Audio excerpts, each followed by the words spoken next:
कौन से नबी की कौम पर पानी का अज़ाब आया है? ये जो कौम पर जो अज़ाब आया हज़रत लूत अलैहिस्सलातु वस्सलाम जो हज़रत नूह अलैहिस्सलाम नूह अलैहिस्सलाम की जो कौम पर पानी का अज़ाब आया है। अच्छा, वो कौन सी कौम है कि जिसके पास सबसे ज़्यादा नबी आए हैं? सबसे ज़्यादा तो जैसा कि हमारा मामूल है इस्लामिक सवाल करना, आज हम फिर कुछ लोगों से इस्लामिक सवाल करेंगे। अस्सलाम वालेकुम। वासलाम। आपका नाम? मेरा नाम मुस्तकीम रज़ा। मुस्तकीम रज़ा, माशाल्लाह। आपका नाम? बब्बू नाम है हमारा। वो माशाल्लाह। अच्छा, तो आप लोगों से कुछ इस्लामिक सवाल करने वाले हैं, कर लें? बिल्कुल। अच्छा, तो आप ये बताइए कि नमाज जनाजा में फ़र्ज़ कितने हैं? नमाज जनाजा के अंदर फ़राइज़ 4 फ़र्ज़। चार आप बताइए। 4 फ़र्ज हैं। 4 नहीं, 2 फ़राइज़ हैं इसके। कौन कौन से फ़राइज़ हैं, बता सकते हैं आप? इसका मालूम नहीं। अच्छा, आप बताइए। दो एक ये है कि क़याम में खड़े रहना और एक वही तकबीर कहना, यही जो हैं 2 फ़र्ज़ हैं। क़याम है कि हाँ, बस दो ही फ़र्ज़ हैं इसमें। देखिए, तो आप लोगों से ये है कि अच्छा, नमाज जनाजा फ़र्ज़ किफ़ाया है या फ़र्ज़ है या सुन्नत है, क्या है? फ़र्ज़ किफ़ाया है। एक अगर शख्स ने अदा कर ली तो सारे लोग बरी ज़िम्मा होगा इसमें। मगर लेकिन फ़र्ज़ किफ़ाया का मतलब क्या है? मतलब फ़र्ज़ किफ़ाया का मतलब ये होता है, यानी अगर मोहल्ले में अगर एक शख्स ने अगर नमाज जनाजा अदा कर ली तो सारे लोग उसमें जमा हो जाते हैं। ये बात ठीक है आपकी। फ़र्ज़ किफ़ाया का मतलब है कि जैसे एक मोमिन भाई पर दूसरे मोमिन भाई का हक़ है। ये फ़र्ज़ किफ़ाया का मतलब जैसे कि अगर कोई इंतकाल कर जाए तो एक मोमिन भाई पे दूसरे मोमिन भाई का हक़ है कि नमाज जनाजा ज़रूर पढ़े, क्योंकि हम पर ज़रूर हक़ है मुसलमान का कि भाई नमाज जनाजा पढ़े, उसकी से ये दुआ है एक नमाज जनाजा। लेकिन ये होता है कि बहुत सारे लोग नमाज नहीं पढ़ते हैं, तो फ़र्ज़ नमाज तो ज़रूरी है, ज़ाहिर सी बात है। जी जी लेकिन इसे अगर हमने अदा कर लिया तो सारे लोग जमा हो जाते हैं इसमें। जी, माशाल्लाह, सारे लोग जमा हो जाते हैं। हाँ, जैसे कि जो हाजिर हैं, हो गायब जाते हैं, गैर हाजिर सब। सारे लोग। लेकिन कुछ अभी अक्सर देखा भी जाता है, एक मौलाना साहब ने इस पर हमें दिया भी था बयान कि काफ़ी लोग दूर खड़े होते हैं नमाज़ पढ़ने से। वो बड़ी गलत बात है। ये तो इस तरीके से जैसे कोई राजनीति कर रहे हैं, जिस तरीके से कोई खेल कर रहे हैं, या ऐसा होता है जैसे किसी को देख रहे हैं हम। अगर इसमें अगर लेने देने की अगर बात हो ना तो ज़ाहिर सी बात है बहुत सारे लोग जमा हो जाएंगे। अगर अभी मैं कह दूँ कि आ जाइए मुर्दे को दफनाना है, ज़ाहिर सी बात है आपको 100 रुपये मिलेंगे, माशाल्लाह आएगा उसे 500 रुपये मिलेंगे, तो ज़ाहिर सी बात है बड़ी बड़ी बड़ी मतलब पब्लिक जमा हो जाएगी, पब्लिक जमा हो जाएगी वहाँ बड़ी पर। बात नहीं है ये। तो ये तो एक राजनीति एक तरीका है। सारे लोगों को चाहिए कि अगर आप मुसलमान हो तो ज़ाहिर सी बात है नमाज जनाजा के अंदर खड़े हो और नमाज जनाजा पढ़ो, क्योंकि एक अल्लाह के वली का वाक़या है कि एक अल्लाह के वली जब नमाज जनाजा में जब शरीक हुए थे तो अल्लाह तबारक व तआला ने उनके सदक़े तोफ़ैल में जितने नमाज जनाजा पढ़ रहे थे सारी की सारी नमाज को कबूल फरमा लिया, औरों की मग़फ़िरत फरमा दी। मग़फ़िरत हो गई थी। जी, तो देखो ये चीज़, ये पैगाम बार बार देते हैं कि नमाज जनाजा ज़रूर पढ़नी चाहिए। पिछली वीडियो में भी हमने आपको ये पैगाम दिया था कि नमाज जनाजा ज़रूर पढ़नी चाहिए। अच्छा, तो आप नमाज के बारे में कुछ बताइए। हम कायदे में बैठते हैं तो क्या पढ़ते हैं? कायदे में हम जब बैठते हैं तो अत्तहियात पढ़ते हैं। अत्तहियातु लिल्लाहि वस्सलावातु वत्तय्यिबात। अच्छा, आप ये बताइए कि नमाज में कितने नबियों का जिक्र आया है? ये ज़हनी आजमाइश का सवाल है, कोई बात नहीं, अगर नहीं पता होगा तो कोई बेइज्जती वाली बात नहीं है। नमाज में कितने नबियों का जिक्र आया है? सभी नबियों का जिक्र आया इसमें, तो नमाज में तो आप बताइए।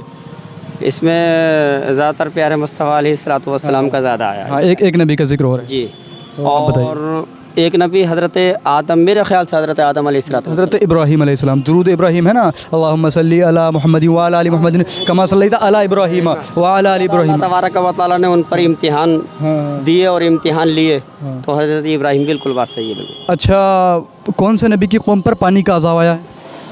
ये जो कौम पर जो अज़ाब आया हज़रत लूत अलैहिस्सलातु वस्सलाम जो हज़रत नूह अलैहिस्सलाम की जो कौम पर पानी का अज़ाब आया है। अच्छा, वो कौन सी कौम है कि जिसके पास सबसे ज़्यादा नबी आए हैं? सबसे ज़्यादा नबी आए। ऐसी कौम है कि जिसके पास सबसे ज़्यादा नबी आए हैं। उस कौम का कुरान में भी जिक्र है। कौम, मेरे ख्याल से कौम नूह हो सकती है। हाँ, बताइए। ये ज़हनी आजमाइश के सवाल हैं, ज़रूरी नहीं है कि मालूम हो, ये ज़रूरी नहीं है, लेकिन ज़हनी आजमाइश के सवाल है, मैं बताऊँगा इंशाल्लाह। वो है बनी इसराइल। बनी इसराइल का जिक्र है ना कुरान पाक में, बनी इसराइल कौम का, उसके पास सबसे ज़्यादा नबी आए। हाँ, बनी इसराइल सबसे ज़्यादा नबी आए हैं। सूरत भी है, बिल्कुल। हाँ, बनी इसराइल के पास सबसे ज़्यादा नबी आए हैं। ये मतलब लोगों ने काफ़ी सारी मतलब वीडियो में पूछा भी है, काफ़ी लोग पूछते हैं, ये इस्लामिक कंटेंट काफ़ी सारे लोग बनाते भी हैं, तो पूछते हैं बनी इसराइल में मतलब जो सबसे ज़्यादा नबी आए बनी इसराइल में। अच्छा, ये बताइए, हज़रत मूसा अलैहिस्सलाम का जो दुश्मन था उसका नाम बताइए। हज़रत मूसा अलैहिस्सलातु वस्सलाम का जो दुश्मन था,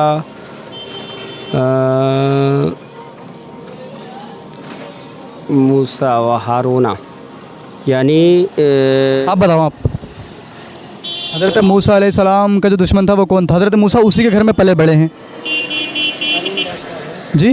करून। नहीं, कारून नहीं है, कारून कोई और बादशाह वैसे है तो वो भी जालिम, लेकिन वो कोई और बादशाह। आप बताइए, मूसा अलैहिस्सलाम उसी के घर में पले बड़े हैं। शायद मेरे ख्याल से हारून है।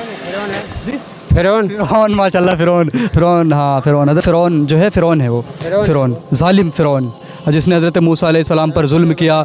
अच्छा, फ़िरौन की वो कौन सी बीवी है कि जिसका निकाह जन्नत में हमारे नबी के साथ होगा?